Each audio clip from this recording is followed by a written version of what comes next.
RedEdition.com. Hey, happy day. A British study has recently identified the age at which men finally grow up. It's 43. Hey, who would have thunk it? I've been growing up for quite a while. Didn't even know it. Oh well.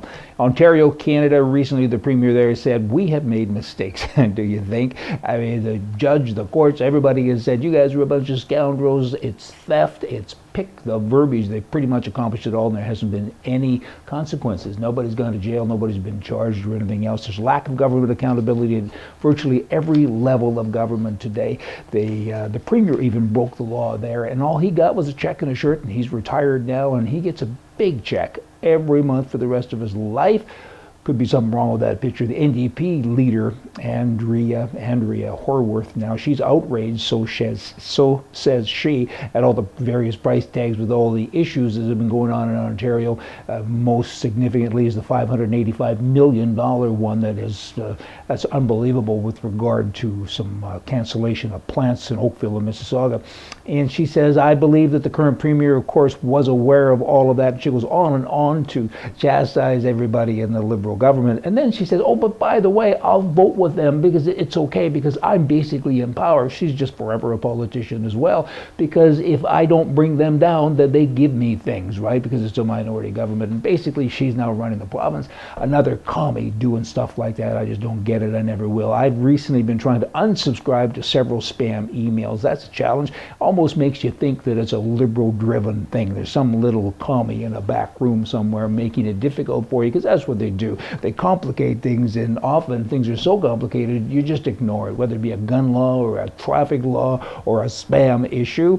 You just say it's easier to delete them every day, just sharing that with you. I got this in the mail yesterday. Brian, this is from, that would be me, Brian. This is from the Conservative Party of Canada. Today I announced Canada is joining the Global Alliance Against Child Sexual Abuse Online.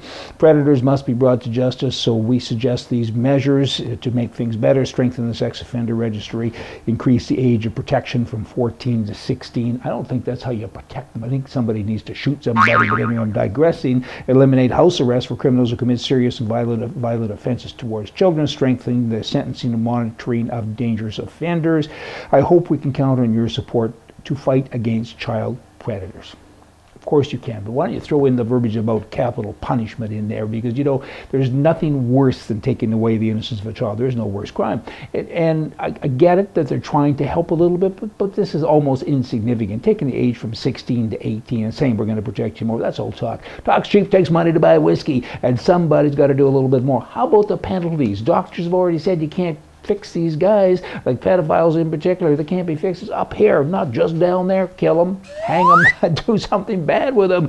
I was something good for us and bad for them. Instead, again, that term, they get a check and a shirt almost. I mean, house arrest and a variety of other things. Hey, you got to promise me you won't go close to schools where kids are. Come on. Bad people do bad things. That's what they do. So kind of beef it up a little bit, so says me.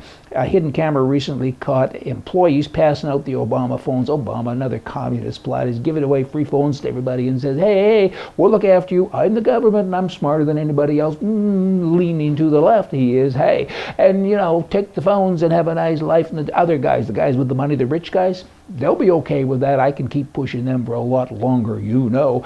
Now the guys, of course, on the left, getting the phones, selling the phones, zillions of dollars, and guess what's happening with the money? They're buying drugs and doing illegal things. Government, get out of people's lives. People want a phone, they'll buy a phone. Leave them alone, will you? The Senate now in Canada recently, it's a mess. Recently, it's a mess. It's been a mess for a long, long time. In fact, hundreds of years.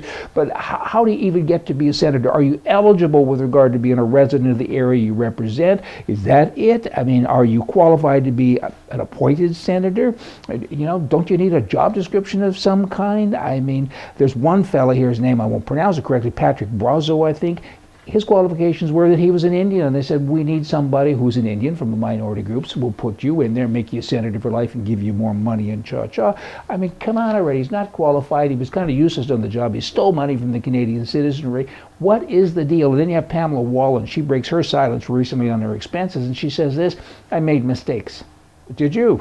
No, you didn't. We made mistakes because you were enabled. It's our fault more than yours, Evelyn. It's kind of like leaving money in the car or on the car seat and not locking the doors and expecting everybody to remain honest. I mean, you're tempting them away too much. Certainly there are good people, and most people, many people at least, would never take the money from the car seat. But many do, and here's one that did. So the mistake, is it her mistake? Is it our mistake? Certainly it's a mistake to have a Senate. A whole bunch of mistakes here, but she's kind of a fall person for all of that. Here's a guy, Senator Mark Harb.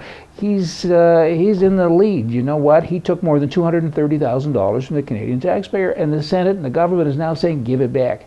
Okay. So he says, oh, fine, I'll give it back. Why not go to jail? Hey, why don't you go out and steal $230,000 and see what happens? Phone the bank later and say, can I give it back? I don't think so. It kind of doesn't work that way. Let me end the day with a little story. A priest, a Canadian priest, was dying. So he phoned the Senate and he said, would you send over 2 senators, please? I want to be with them, when I'm dying. So they came over. They were both pretty surprised. They were thinking he didn't even like us much when he was alive, and he's dying now. He probably has an hour left. Isn't this nice? So they sat, one on his right side, one on his left side, and he says, hold my hands. So they each held his hands, and they were feeling so good. And they says, priest, Father, why did you invite us here? This is so nice. Why are we here? And he says, well, I'm dying. And it made me think of Jesus. When he died, he too was between 2 thieves. Y'all come back tomorrow for more for you from the right. See ya.